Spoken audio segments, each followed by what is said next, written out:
What's going on, YouTube? Welcome to Fresh Review. If you're new to the channel, what we do here is every Monday we review a movie. We call these Movie Mondays. This Monday we have in store for you guys the movie Sinners. It's currently in theaters. Next Monday we have in store for you guys the movie Thunderbolt that just released.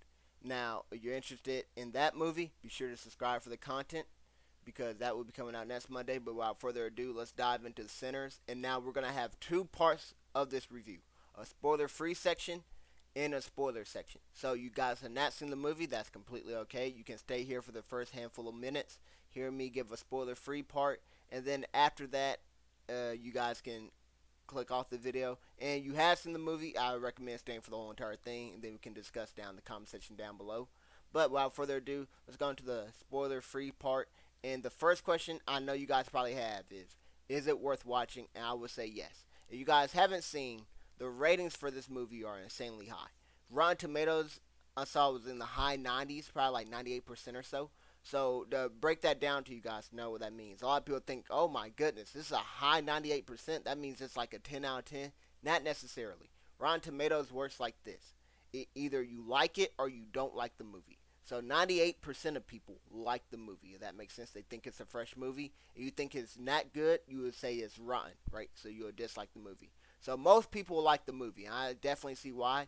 This movie combines a bunch of genres, and I think it does a phenomenal job doing it. And I think there's a scene in this movie that is so great where when you watch it, you're gonna be like, all right, that was well worth my time. That was well worth the money I paid, whether it's in tickets or buying it on Blu-ray or DVD, whenever you're watching it. I think you're definitely gonna enjoy this scene in this movie, and you're gonna be like, all right, I definitely like the movie just based off that scene alone. And then there's other good scenes in the movie and stuff, but there's one scene in particular I think stands out. And I think at the end of the year or next year, whenever they do the Oscars, I don't really watch any of those award shows, but whenever they do the Oscars, I wouldn't be surprised if this movie got nominated and won some awards based on that one scene alone. Now that's 98% on Rotten Tomatoes. So that means in fraction term, 1 out of 50 people don't like the movie. 49 out of 50 people do like the movie. Now, IMDb gives another rating. It's a different type. It's not either you like it or you don't. It's the actual scale of 1 through 10, or maybe it's 0 to 10, but I think they do 1 through 10. So that's when people give their rating of 1 star, 7 stars, 5 stars, 10 stars out of 10. Whatever rating you think the movie is. And on IMDb it sits around an 8, and I can definitely see why it sits around an 8. 8 to me is a great score, but I know a lot of people are so used to like sevens being the mediocre part. If you think something's mid, you give it a 7. When really you think something's mid, it should be a 5. That's the actual middle of this grading scale, whatever. But that's a different story. But 8, it's like a low 8 it sits at right now. It used to be like 8.5, and I've seen the number keep going lower and lower. But I think it's going to settle around like an 8 out of 10. I definitely kind of do agree with that rating. Now, why I recommend this movie? I put my reputation on it because, like I said, there's a scene in this movie I think you will like it. Now, I said it also mixed together a lot of genres. One genre that I know a lot of people don't like is horror movies. I understand why. You don't want to be up late at night having nightmares and stuff. Some of you guys got to wake up early for work. You got kids you got to take care of. The kids barely even let you sleep in general. Now you can't sleep because you're up having nightmares and stuff. That's even worse. I don't think this movie's that scary. I don't think you'll get any nightmares from it. It's not like The Conjuring 2. The Conjuring 2 had me up. Oh my goodness. I was driving home. I was seeing demons in my back seat in the rearview mirror. I was like, oh no. This movie is nowhere near that. There are a couple jump scares here and there. One in the beginning, one towards the middle of the movie and stuff. But this movie really isn't anything too scary whatsoever. Now there is some gore in this movie, so if that disturbs you or disgusts you out, keep that in mind. But like I said, I don't think this movie is really that scary. Where you're worried about it being a horror movie that will frighten you, or you don't want to watch it because it's a horror movie. I would say don't worry about that. It's a great movie. It's not really that scary, so nothing to worry about there. Now, I think that's all for the spoiler-free section, right? I don't want to dive too much into the plot or anything like that. I'm not sure how much you guys seen the trailers. I went into this movie blind. I saw like a 30-second trailer stuff, but I didn't see like the extended 3-minute one and stuff like that. Like 30-second trailers just by watching regular TV, some NBA playoffs and stuff. And you see the trailer come on, whatever. But I didn't see the extended trailer. I would recommend you guys go into this movie blind. I wouldn't recommend watching all the trailers and stuff. I think that's the best thing to do with so many of these movies, trailers, spoiling stuff in the trailers and the reveals. The less you know, the better. Just take my word. Great movie. You'll enjoy it. Go watch it. Now, we're going on to the spoiler section of this video. So you came here only for the spoiler free. This is your time to click off. If you came in here to watch me actually review the video, oh, let's get our popcorn ready. I'm rubbing my hands together like I'm Birdman. Now, you're new to the channel. What we do is we have a ranking rubric. Our rubric is 10 things. We construct it, and we use this rubric to grade stuff. So 10 things, each one worth 10 points, and we grade on a scale of 0 to 100. Now, normally we start with the story, and the story consists of the plot and the themes, but we're going right to the enhancers. What are the enhancers? The visuals and the soundtrack, and I gotta talk about the soundtrack. Oh my goodness, I love the music in this movie. I think the song selections were top notch, but so were the vocal performances, and I loved the scene in particular I was talking about earlier in the video. I think this scene will definitely win an Oscar, and that is the scene where Sammy Moore, the preacher boy, he is singing the song "I Lied to You," and then what you see is, it's a normal historical blues type song, so it's that old school soul type feel going on, but then it turns and you get this one shot, epic one shot, just one fluid motion one shot picture where it turns into some new school hip hop, and then you get some other cultural music stuff that comes through, and you see people. The times are changing, right? Because people are changing clothes, so they go from this 1920, 1930 attire to more modern day attire, and you see how music can bring people together from different generations. It unites cultures and all types of stuff. Phenomenal scene, absolutely spectacular. Definitely was the moment in the movie theater. I was like, yo, I started getting goosebumps. I'm like, yep, this is definitely worth my money. I drove the hour to go watch the movie with some of my friends and stuff, and then drove an hour back, and this is like the scene I just kept thinking about. Man, I love this scene so much. Definitely my favorite scene of the movie. Now, that's the soundtrack. Giving that a 10 out of 10. There's some other songs here that were played. Phenomenal job here. Love the score of this movie. One of the best scores out. Now, visuals. I gotta give that one also a 10 out of 10. And like I said, these are the enhancing elements. Great visuals and great soundtracks can make something good be even better, and I think that's definitely what it did for this movie. So I think that's one of the reasons why this movie is so highly graded, because you thought the movie was good. The visuals and the soundtrack made the movie feel like it was great, so amazing. You could tell there was a lot of heart and effort put in this movie, and when you think about the cinematography, right, the visuals, I thought the cinematography was so great because they did a great job with the costume design, and then the vampires I thought looked amazing. And I loved the gnarly kill of Cornbread, and then Cornbread coming back as a vampire and stuff, and how like his shirt and clothes is all ripped up, and his face is just hanging off, and it's all, oh my goodness, it's nasty looking. And it reminded me of The Last of Us. If you guys seen that TV show or played that game, and I can also review that. You guys want me to in the comment section down below. But it reminded me of that, and it was awesome to look at. Great job there by the team. 10 out of 10 on the visuals as well. So right now, the movie is in at 20 out of 100. Now we're going on to our next thing we talked about, and that is going to be the story. And we normally start off talking about the story, but I thought the soundtrack and the visuals for this movie are so fantastic. I just want to start with that right there. So now let's go over the story, and the story will consist of the plot and the themes. So I'm going to go ahead and give a summary of the plot real quick. So you got these two identical twins. I mean, identical cousins, and they come down from Chicago. They're coming back home to Mississippi. They were in World War I. Then they started running ramshot with Al Capone and stuff. But they come back home to Mississippi, and what they want to do is they want to open up a juke bar. Now they got all this money and stuff, so they want to open up a juke bar. So what do? They go back and they try to recruit their childhood friends and stuff, tell them, hey, come through. So they invite a whole bunch of people through, have some people come and help host the event, and they're having a grand opening tonight, right? So one of the people they recruit is the protagonist, Sammy Moore. We'll get to him in a little bit, but they recruit the preacher boy, Sammy Moore. He's the son of a preacher, and his father's, of course, a preacher, so he's saying, don't go down there. Nothing good's going to be down there for you. Don't do this. Don't do that. Sammy Moore, teenager. I'm not saying he's being rebellious or anything like that, but it's like, hey, he wants to live his own life. He want to have some fun stuff too. So Sammy Moore decides to go join his cousin and go take a bite of the apple, to say the least. Now, they end up having this event, and the event's going well. Sammy Moore's the main attraction. He can play the guitar. He can sing the blues. So he's the main attraction. He ends up singing the blues, playing the guitar. Everybody's having a good time. Now, that's when that fire scene happened that I was talking about, where Sammy Moore is playing. He's singing along, and then everything starts changing. We go to go from the 1920, 1930 era of music to the 2020 era of music, where you got some hip hop stuff going in. Then you get some different music. What was the Hispanic music played? I'm not sure. There are different cultural music songs played and stuff. It was like the same song, but just different beats in the background and stuff. It was so fire. Then you see the costume changes and all that. This is when that scene happened. But then, right after that, him singing attracted these vampires. These vampires were introduced a little bit earlier, where there's this guy, his face was blistering and stuff, and he was on the run for these Native American hunters. So he goes to this house and he begs, hey, can you guys let me in?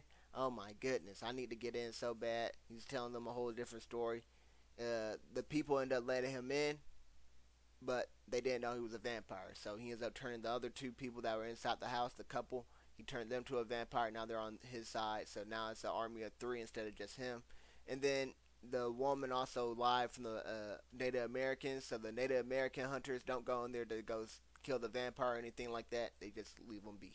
So these army of 3 vampires, they pull up to the scene and they say, oh, that's really good music you guys got there. Can you guys let us in? We want to join you guys. Want to play along. We can sing as well. So they play for the brothers at the club. The brothers at the club say, y'all alright, but y'all ain't good enough to really kick it with us. You feel me? Nothing personal. So they kick the people out. Well, they don't really kick them out. They never let them in.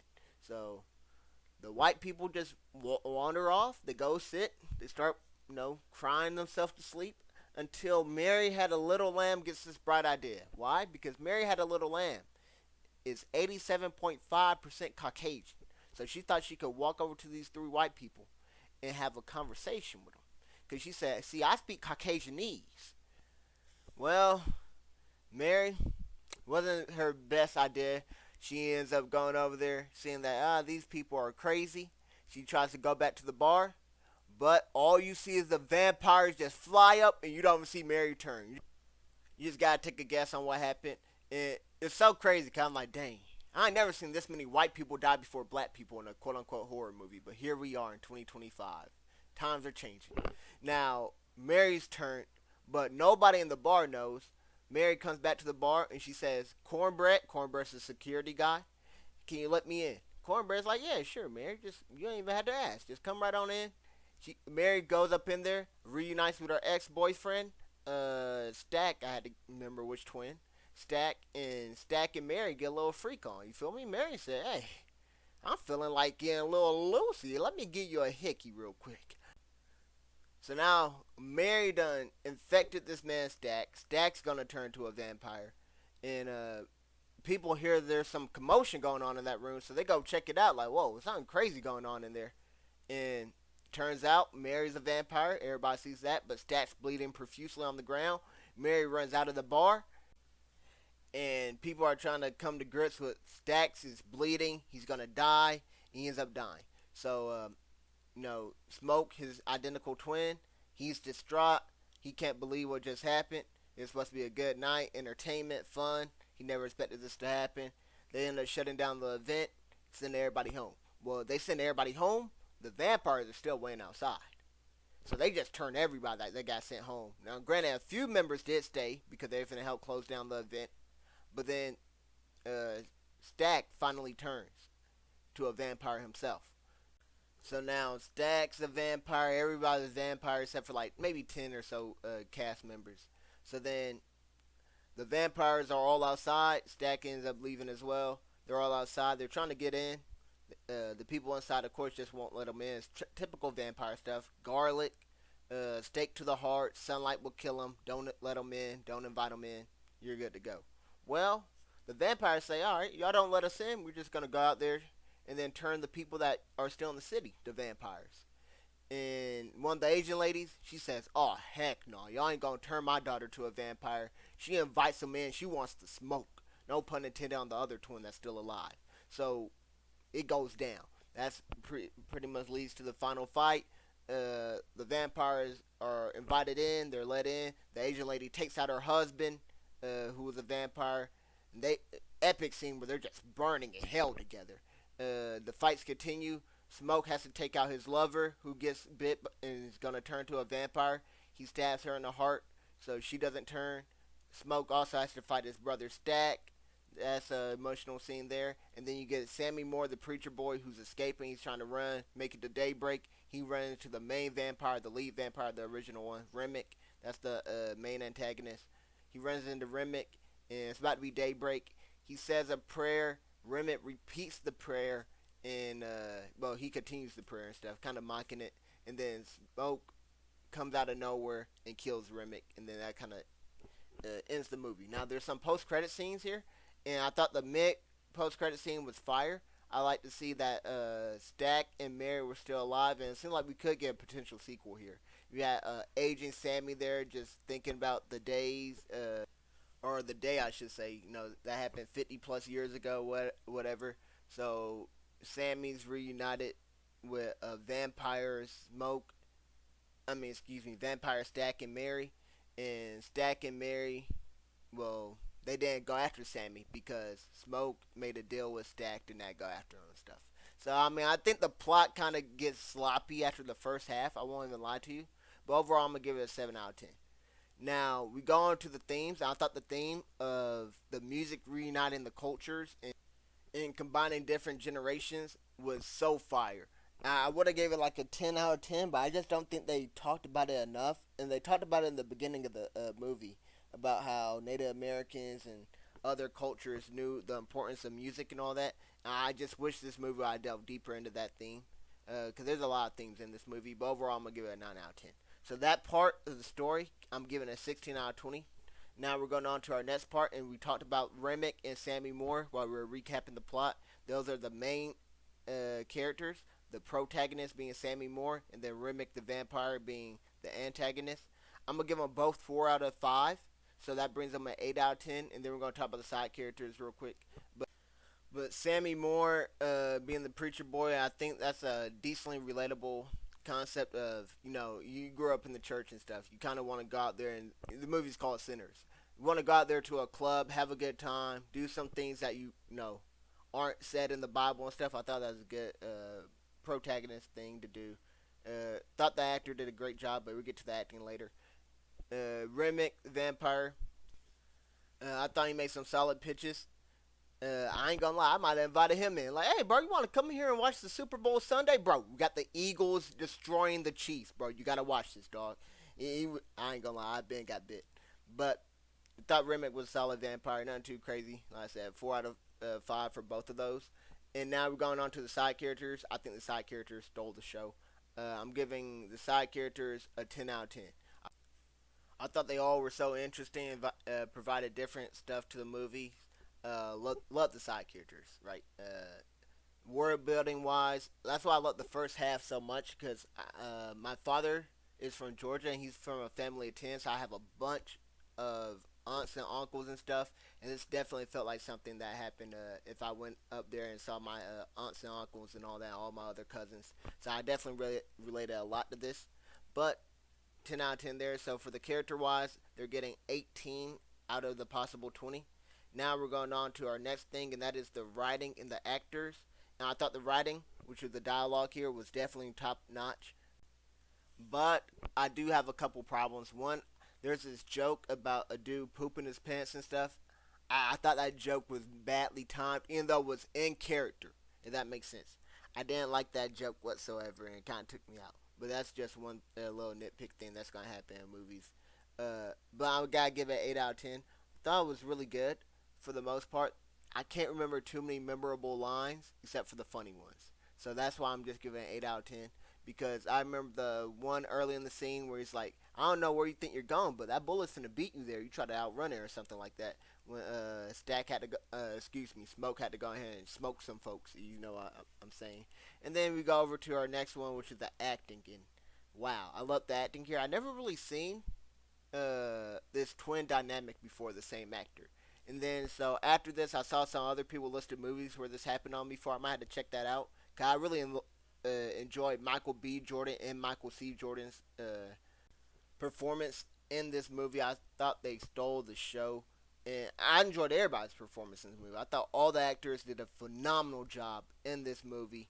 Definitely was very pleased and enjoyed all of it. So I'm giving that a 10 out of 10. I don't think anybody had a bad performance, but I really don't think anybody had anything worse than a good performance. I wouldn't mind seeing any of these actors or actresses again in any future movies. Now we're going on to our final thing, and that is the memorability and rewatchability and the emotional investment.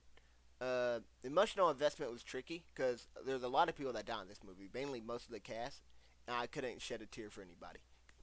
Maybe because it happened so fast, but it's kind of unfortunate, really, when you think about it. But I will say I did get goosebumps, so I can't give that anything lower than a 7. So I'm gonna give it a 7 on the emotional investment. And then we're gonna go up to the memorability and rewatchability. I will remember this movie for the scene that I was talking about and stuff, but the rewatchability, well, I go rewatch it. Probably, I probably enjoy it about the same amount. I'll probably give it about an 8. So overall, you add all that together, you get our final score, which is an amazing score of 90 out of 100. Absolutely love this movie, man. I'm gonna go watch it again with my mom because my mom wants to see it. So I'll let you guys know in the comment section my opinion on the movie changed. But that will conclude this video. So as always, thanks for watching. I hope you guys enjoyed. I hope to see you guys on the next one.